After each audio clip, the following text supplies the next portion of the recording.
Hello there everyone, welcome back to the channel, welcome back to yet another video, and it is match review time for Bristolcity, and a defeat at West Brom is on task today for the Robins.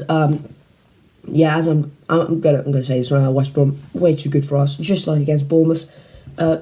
Too much quality, unfortunately, and we just couldn't compete with them, and that is a real shame because we didn't compete with them just anything. Overall, we didn't compete with them at all.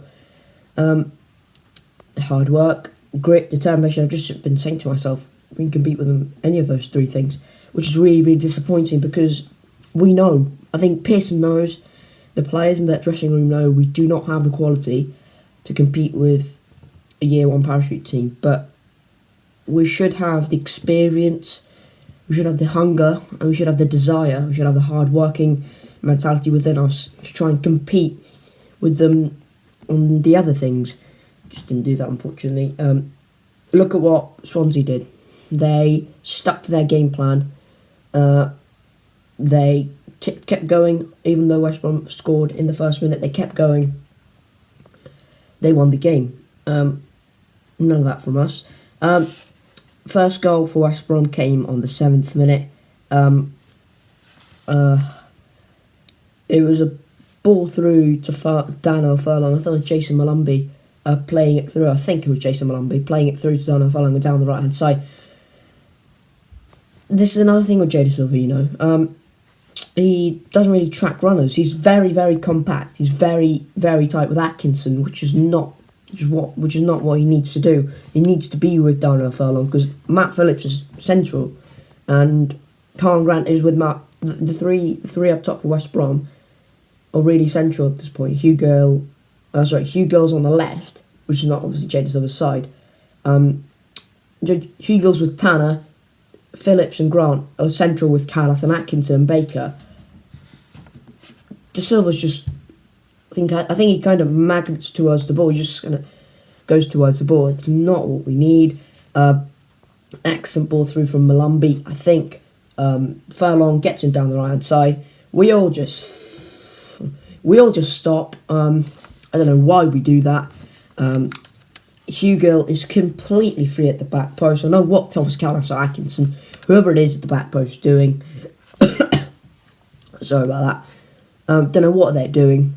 And you can have 5 at the back, you can have 4 at the back, you can have 3 at the back, you can have 1 centre back. You should be picking up the tallest striker in the pitch. It's simple goal for Hugill. Bentley tries to come and make himself look big. Hugill's a good finish, to be fair, just kind of curves it around him, and it's 1-0 on the 7th minute. But straight from kickoff, actually, we have a goal disallowed through Nahki Wells.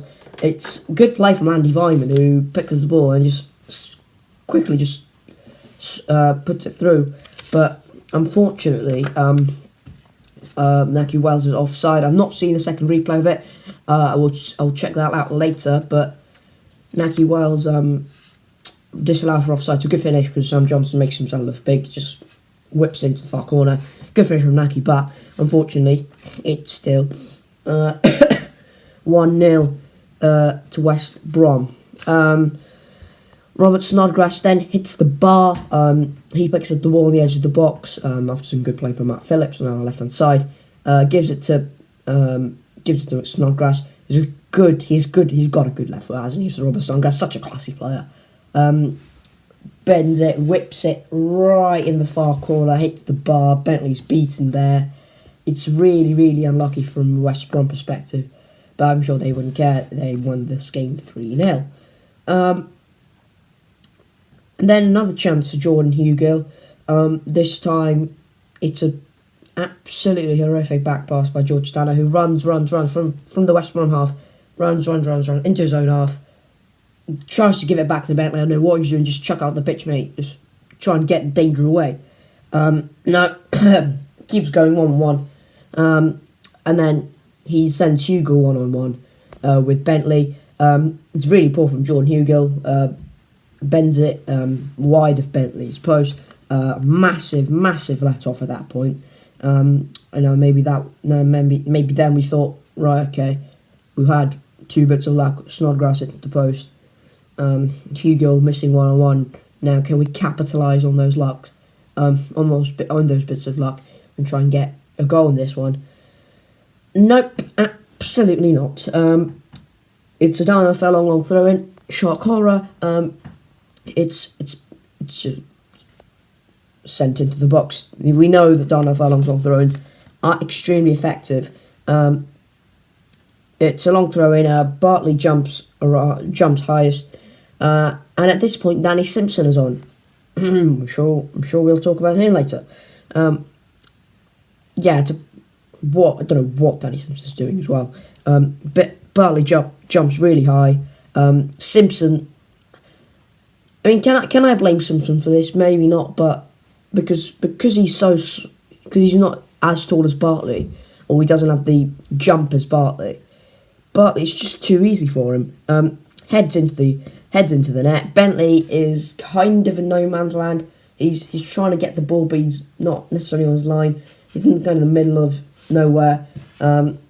Simple from Bartley. All he has to do is aim it towards the goal, and it's 2-0 to West Brom on the 42nd minute mark as well. Just really poor. And, well, it gets even worse, because on the 52nd minute, right after half-time, after Jay Suthers booked, in fact, Simpson picks up the ball in his own half. Callas and Atkinson are way up the pitch. I don't know what Simpson's doing there. He tries to give it back to Bents. It's horrifically undercooked. Massively undercooked. Karlan Grant is in 1-on-1. Bents, again, no man's land. But I don't think I can blame Bents for this one, because, well, he'd had so little time to react. He didn't know what to do. He tries to come and close him down in the end, but Grant 1-on-1 slots at home with a bit of quality, and yeah, that is game, set and match on the 52nd minute. We were never going to get back into it after that. West Brom win 3-0 at the Hawthorns on the 23rd of October 2021. That's the first time I've done that. Might have to do that again. But yeah, overall, absolutely hopeless for Bristolcity. We show no grit, no determination, no hard work, no signs of powerfulness, if that's a word. No signs of resilience at all. That first half we had 0 shot, massive 0. We started to look better once we went 3-0 down. Chris Martin had a few chances. You don't start to play once you've gone 3-0 down. You start to play when the first minute, when the whistle goes.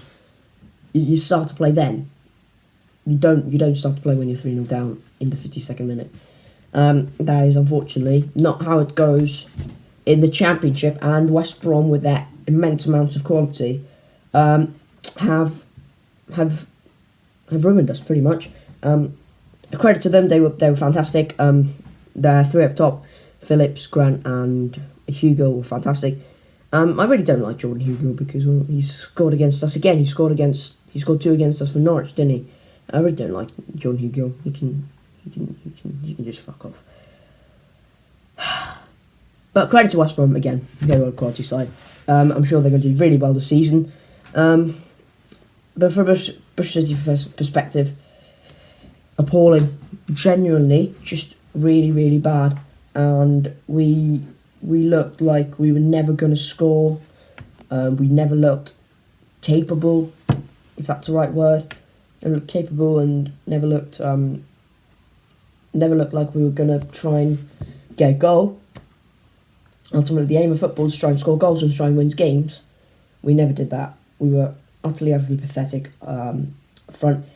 Now, does that lie with the manager? I think it does, but I don't think it does to the extent of, let's get Nigel Pearson out. Not yet anyways. I think there is still a lot of clearing up to do from Mark Ashton and Dean Holden and what they left behind at the club, because all they left behind was complete mess.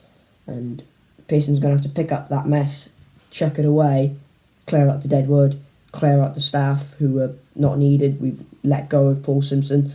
Keith Downing's reportedly on his way out as well. We're going to have to try and clear up some of this mess before we can start questioning Nige. Plus, he's only had one transfer window where he had really minimal transfer funds to spend. I know we did spend Atkinson money and Tanner money, but we really didn't have the financial power of Fulham. But obviously, we know why we don't have the we know why we don't have the financial backing of Fulham. Overall, really disappointed with that because I thought maybe we could use our away form and the fact that we had 2,000 City fans in the away end at the Hawthorns. Maybe we could use that to try and lift ourselves, motivate ourselves, and try and put behind that awful result against Nottingham Forest. But now, unfortunately, we couldn't do that. But now, a huge, massive, giant, in chemistry words, that means infinitive, all I'm saying, game against Barnsley at Ashton Gate. I'll see if I can try and go there, but Christ, it'd be tough. Because it's when is that game against Barnsley? Is it on a it's a 3 o'clock on a Saturday, so I'll see about that. But actually, it might be it's half term, isn't it? So I could potentially try and sneak it. But yeah, really disappointing from us overall. Massive game against Barnsley next week, and we've got to try and win that game because we've got to end this horrific home streak once and for all. Barnsley are the second worst away team in the league, so we're going to try and win that game. But apart from that, guys, thank you guys for watching. Hit the like on the video if you haven't already. Subscribe to the channel. Comment down below your thoughts on a really poor display by Bristol City at the Hawthorns in Birmingham. It's Birmingham. But yeah, really poor from Bristol City. When do we start questioning Nigel Pearson? I don't think we do that anytime soon. I got a bit carried away on Twitter the other day against Forest, but I've put that behind me. It's long gone. But yeah, I'll see you guys later when I'll be doing a video on the match review, I'm sure, or we shall talk about something else. But again, guys, thank you guys for watching. Hit the like, comment down below, subscribe to the channel if you haven't already. Lots more content to come out, lots more Bristol City content to come out, lots more Championship content to come out, and I'm sure you'll all enjoy it very much. Apart from that, guys, I'll see you guys later. Cheers.